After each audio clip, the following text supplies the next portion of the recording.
Oke Bu, selamat siang. Saya Satya Putra Hidayat dari Binus Alam Sutra. Ibu dengan? Saya dengan Ibu Deta Ya. dari Semak Menabur Gading Serpong. Oke, terima kasih Bu.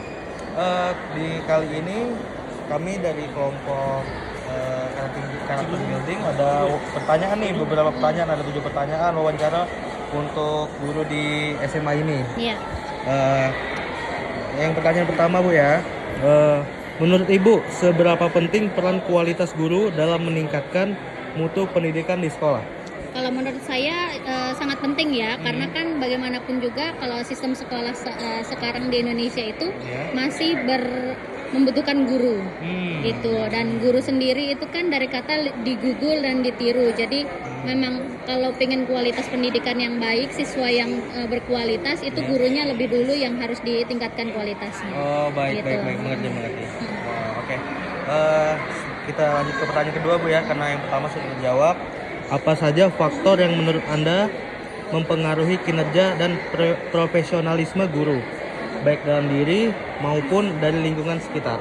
Oke, kalau dari diri sendiri ya pertama motivasi dari diri. Kita menjadi guru untuk apa? Oh, iya. Kalau kita memang cita-citanya untuk mencerdaskan anak bangsa gitu ya, untuk bisa bermanfaat untuk anak-anak Indonesia, itu juga bisa. Kemudian di sisi lain ada faktor pendidikan juga. Ya kalau misalnya kita mau jadi guru yang profesional dan punya kualitas yang baik, ya harus menempuh pendidikan yang cukup juga. Iya, benar. Gitu, jadi nggak bisa asal-asalan. Kemudian kalau dari lingkungan, ya mungkin rekan kerja itu juga berpengaruh. Rekan kerja yang memotivasi sehingga kita bisa semakin berkembang itu juga sangat baik. Kemudian lingkungan sekolah, kemudian fasilitas yang disediakan oleh sekolah sendiri dan pemerintah itu juga sangat mendukung untuk meningkatkan kualitas dari guru tersebut. Gitu.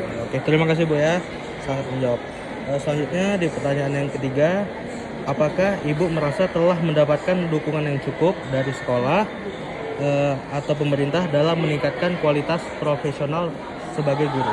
Oke, kalau dari saya sendiri ya, mungkin kalau misalnya dari sekolah, ya puji Tuhan kita sudah sangat terfasilitasi, baik itu dari segi fasilitas sekolahnya sendiri, ataupun mereka juga mendukung untuk pengembangan dari sisi gurunya sendiri, dari pelatihan-pelatihan, kemudian ada juga beasiswa pendidikan, itu juga sudah disediakan dari sekolah, seperti itu. Jawab Bu. Selanjutnya pertanyaan keempat. Pelatihan atau pengembangan profesional apa yang pernah Ibu ikuti dan bagaimana pengaruhnya terhadap proses pembelajaran di kelas?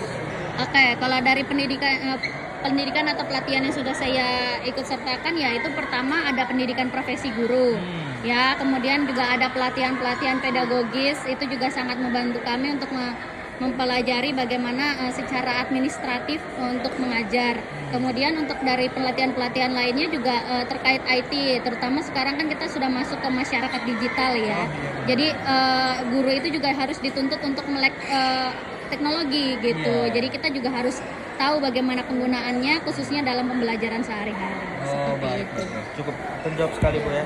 Oke, sekarang pertanyaan di kelima, kendala atau tantangan apa yang paling sering Ibu hadapi nih dalam upaya meningkatkan kompetensi dan profesionalisme sebagai guru? Kalau tantangan yang utama sih sebenarnya waktu ya Kak ya, karena kita juga kan dituntut untuk bekerja, mengajar itu kan kita sudah dari Senin sampai Jumat, kemudian untuk Sabtu sendiri kan kadang-kadang suka ada event-event, ya kemudian hari Minggu pun kita sudah disibukkan dengan kegiatan-kegiatan di gereja misalnya. Gitu. Jadi untuk waktu untuk melakukan pelatihan-pelatihan itu sangat terbatas sekali. Terutama ada lagi mungkin tuntutan-tuntutan lain seperti administratif itu juga cukup membebani guru. Mungkin itu juga jadi tantangan yang umum yang dialami guru di Indonesia sendiri. Gitu Kak.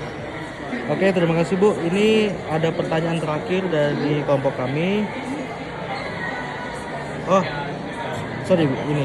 Apa saja langkah yang Anda lakukan secara pribadi untuk terus meningkatkan kualitas mengajar dan kemampuan profesional Ibu sebagai guru? Oke, kalau secara mandiri ya saya mengikuti pelatihan-pelatihan secara mandiri. Kemudian kalau misalnya diberikan fasilitas dari sekolah untuk mengikuti pelatihan-pelatihan itu juga saya ikuti gitu. Sehingga setiap kali ada kesempatan pokoknya saya memotivasi diri saya untuk mengikuti pelatihan tersebut untuk pengembangan diri saya lebih baik lagi gitu. Oh ya Bu, ini ada pertanyaan lagi tambahan. Apa ini harapan Ibu terhadap sistem pendidikan di Indonesia agar lebih mendukung peningkatan kualitas dan profesionalisme Ibu sebagai guru? Oke, kalau saya sih ya sebenarnya harapan saya ya kita dikurangi lah administratifnya gitu dan lebih banyak untuk pengembangan dari gurunya sendiri gitu. Jadi daripada dibebani dengan administrasi yang banyak, itu akan lebih baik kalau misalnya guru itu dibekali dengan beberapa pelatihan-pelatihan yang bisa membekali guru tersebut untuk memberikan pengajaran yang lebih inovatif dan lebih menarik sehingga juga bisa meningkatkan mutu pendidikan seperti itu. Oke Bu, terima kasih ya, semua jawaban sudah terjawab. Makasih atas waktunya. Kami dari kelompok Turtle Bidding, terima kasih juga semuanya. Saya mau Oke, makasih Bu. Baik, selamat sore. Iya.